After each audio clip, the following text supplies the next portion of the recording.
Ladies and gentlemen, good afternoon and welcome back to our YouTube channel once again. There is something which I want to tell you about Ramogi TV and Ramogi radio station which I've observed of late, because it's related to what I'm going to explain to you guys today. For those who come from where I come from, Ramogi TV and radio stations are one of the biggest media houses in this region. And since the last election, there's kind of a shift from their editorial policies.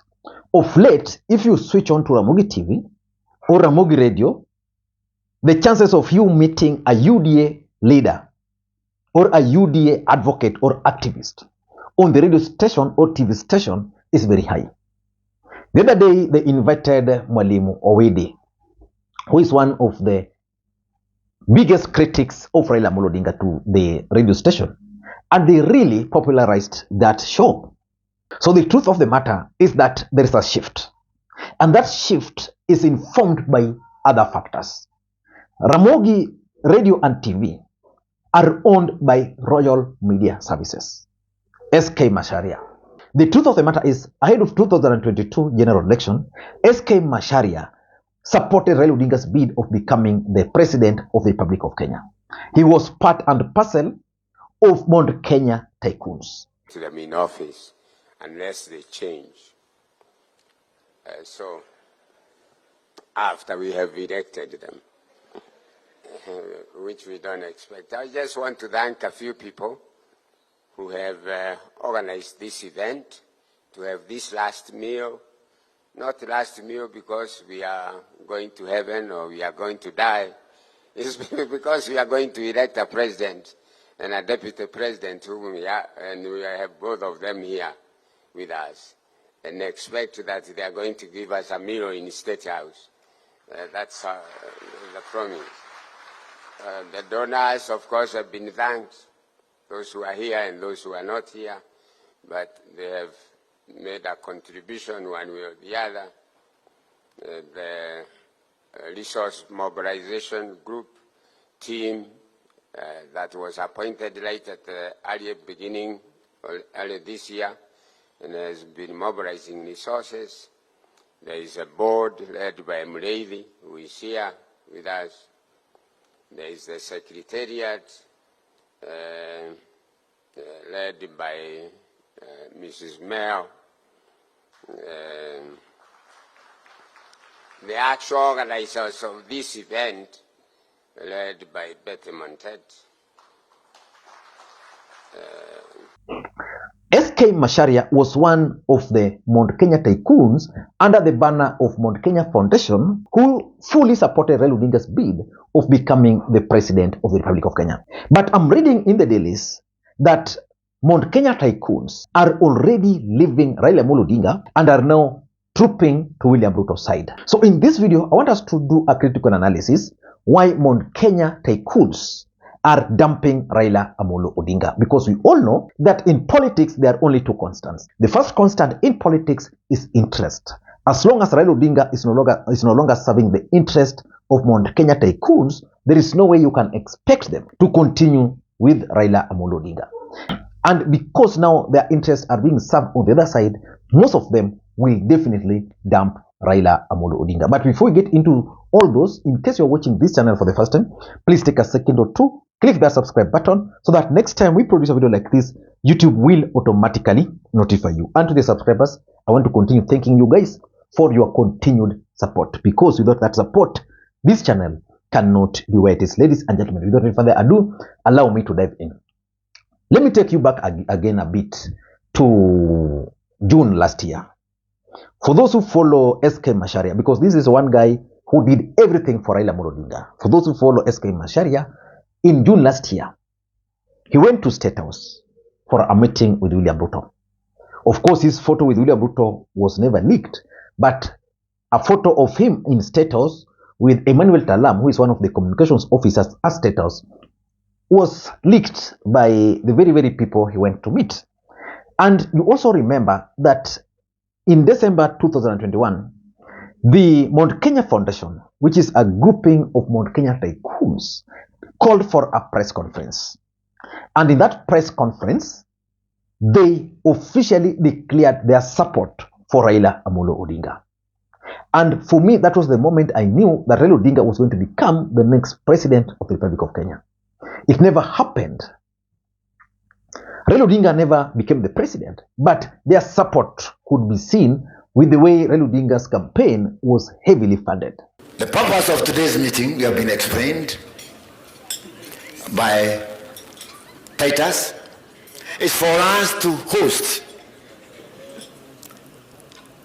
the forthcoming president of Kenya so that we can escort him to Kasarani for the Azimio Umoja. Mimi nakuambia bila uoga, kama hutaweza tuambie utaweza, kama hutaweza utuambie hutaweza, alafu keti tujaribu kutafuta watu wengine. Solution is the private sector. He must be engine for growth. In developed economies, people don't go and knock at the government that you employ me here. It's much more prestigious to be working in America for General Motors, working for Boeing, Microsoft, than at a secretary in Ministry of Foreign Affairs. But why would Mount Kenya Foundation or Mount Kenya Tycoons dump Raila Amolo Odinga for William Ruto? Number one, they are trying to preserve Mount Kenya business interests. The truth of the matter is that Mount Kenya are known to be businessmen and women. And during Moi era, it is alleged that Moi really destroyed their businesses. So when Kibaki took over, the first thing they did was to ensure that Mount Kenya businesses were revived. So I think they came under some banner. There was this trans-century, for those who followed politics at that time, which really managed a lot of tenders, and they won several tenders, and trans-century became the avenue for Mount Kenya revival. So when Kibaki left, this group then funded Uhuru Kenyatta heavily. And under Uhuru Kenyatta, the group made real money. So when Uhuru Kenyatta was leaving office and William Ruto was campaigning against Uhuru Kenyatta, they decided to go with the person Uhuru Kenyatta was supporting. The truth of the matter is that very few people believed that Raila Odinga was going to lose in 2022, including the Mount Kenya Foundation. So they really pumped money in Raila Odinga's campaign. So immediately William Ruto took over. William Ruto started taking all businesses, and this shocked them. So as a strategy, they decided to regroup and figure out how can they salvage Mount Kenya business interests. Because currently, if you go to Nairobi, you can't claim for sure that the Kikuyu nation is still ruling the businesses in Nairobi. Most Kikuyu businesses in Nairobi have collapsed.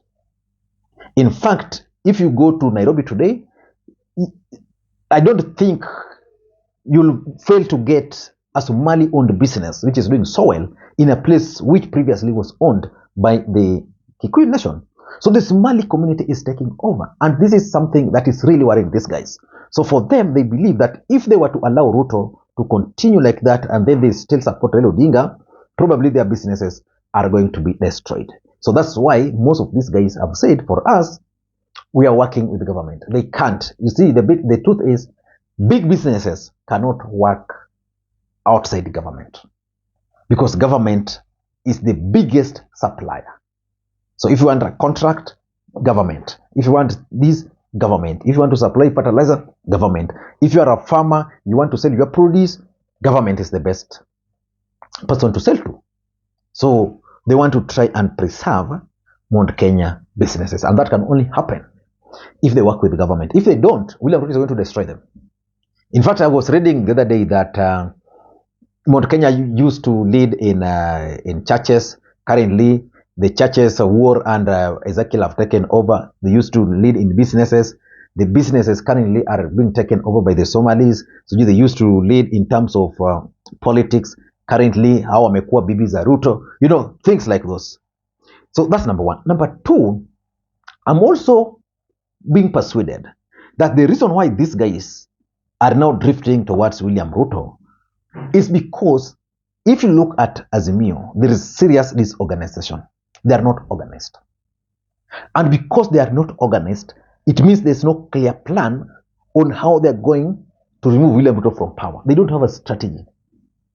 Now tell me, if I were to fund you and all I see is disorganized team which is lazy, lethargic, what do? You can't bank on that team. So the thing is, these guys have concluded that they can't bank on Azimio again to win. So they'll rather go with Ruto. And that is the thing, because this group is disorganized. If they were organized, if Azimio were organized, for example, I'm 100% sure that Azimio would have convened a meeting with Mount Kenya Tycoons, either privately or publicly, and then they would have discussed what next. How are they going to proceed from here?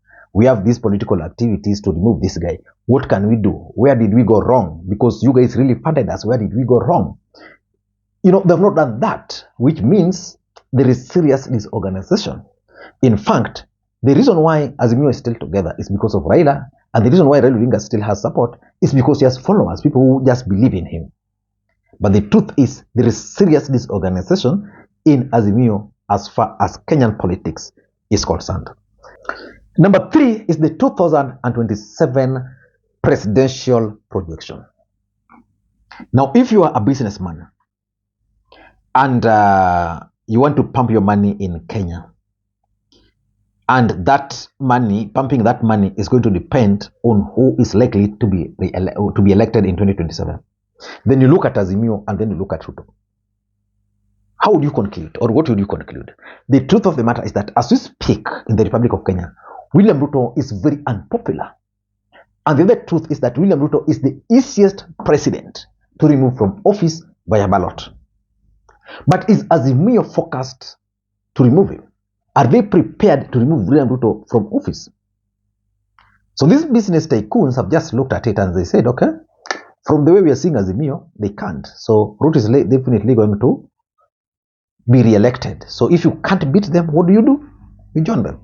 So that is number 3. Number 4, in my view, I'm also convinced that they are being intimidated. If William Ruto can intimidate a former president, now if William Ruto can face Uhuru Kenyatta's businesses and target them to an extent that Uhuru Kenyatta had to go to Uganda to plead with Museveni to help him with his businesses in Uganda, to an extent that Uhuru Kenyatta is now moving some of his businesses to DRC, to an extent that, you know, all those people who used to support Uhuru Kenyatta, most of them are now crying. So it means Ruto is vengeful, and he targeted these guys. And he knows that for Azimio to survive, they need money. And for them to get money, they need money from these guys. So if he were to put more money in the hands of these guys are going to support Raila Odinga or Kalonzo Musyoka or Martha Karua or whoever. So William Ruto is not comfortable with that. So he's actually intimidating some of these businessmen into submission. There is this story I was reading where there was this major tender which one of the Mount Kenya tycoons really was interested, and he lost. And he believes that he lost because of being on the other side. And lastly, it's about William Ruto's strategy of creating new millionaires in Mount Kenya. Currently, if you look at Mount Kenya, people doing serious businesses with the government are new people called new money. Ndindi Nyoro, Susan Keika's husband, you know, I'm told there's another one. And in Rift Valley, he's brought those guys, like someone like David Ulewa Mombasa Network, David who? Those tycoons to help him because they know how to make money in government. But for Mount Kenya, he's creating his new people. And these guys are a threat to the old guys because the old guys were supporting Uhuru. So for them to persuade Ruto, they have to shift to his side. I don't know what to think. That's my take. And this is Lee Makwiny. Bye-bye.